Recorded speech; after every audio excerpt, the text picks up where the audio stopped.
Corona की इस लड़ाई में मास्क को सबसे महत्वपूर्ण हथियार माना गया, तो वहीं कई लोग ऐसे भी हैं जो मास्क का इस्तेमाल नहीं करते या फिर बात करते समय मास्क को उतार देते हैं। हालांकि ऐसे लोगों का चालान भी किया जा रहा है, फिर भी लोग मानने को तैयार ही नहीं है।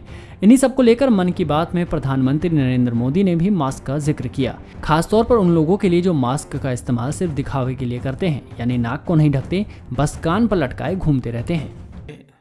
मास्क से तकलीफ होती है और मन करता है कि चेहरे पर से मास्क हटा दें।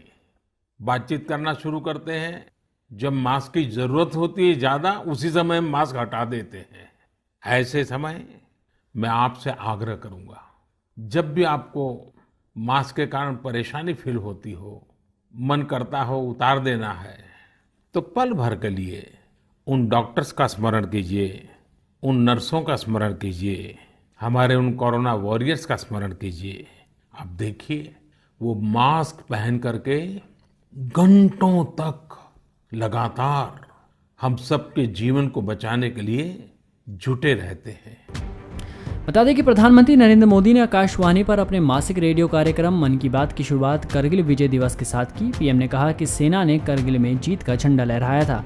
उन्होंने कहा कि करगिल में वीर सपूतों के पराक्रम को दुनिया ने देखा था। पीएम मोदी ने कहा कि 26 जुलाई यानी करगिल विजय दिवस मई जुलाई 1999 में करगिल संघर्ष के दौरान राष्ट्र के गौरवशाली विजय की गाथा है। हमारे वीरों के अदम्य साहस, अदम्य वीरता और बलिदान को सलाम। प्रधानमंत्री ने करगिल के शहीदों के बलिदान को याद करते हुए कहा कि युद्ध भारत की मित्रता के जवाब में पाकिस्तान द्वारा पीठ में छुरा घोंपने की कोशिश का परिणाम था।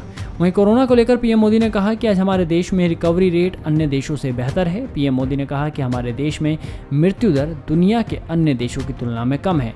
भारत अपने लाखों देशवासियों का जीवन बचाने में सफल रहा। साथ ही उन्होंने ये भी कहा कि साथियों, कोरोना का खतरा भी टला नहीं है, कई स्थानों पर यह तेजी से फैल रहा है। उन्होंने कहा कि हमें कोरोना संक्रमण को लेकर पूरी सावधानी बरतनी है। चेहरे पर मास्क लगाना या गमछे का उपयोग करना, 2 गज की दूरी, लगातार हाथ धोना, कहीं पर भी थूकना नहीं, साफ सफाई का पूरा ध्यान रखना, यही हमारे हथियार हैं जो हमें कोरोना से बचा सकते हैं। दीपक कुमार, पंजाब केसरी स्टूडियो, दिल्ली। यदि आप ये वीडियो फेसबुक पर देख रहे हैं तो कृपया पेज को लाइक कीजिए। यदि आप ये वीडियो यूट्यूब पर देख रहे हैं तो कृपया चैनल को सब्सक्राइब करें और बेल आइकन को दबाना ना भूलें ताकि कोई भी नोटिफिकेशन मिस ना हो।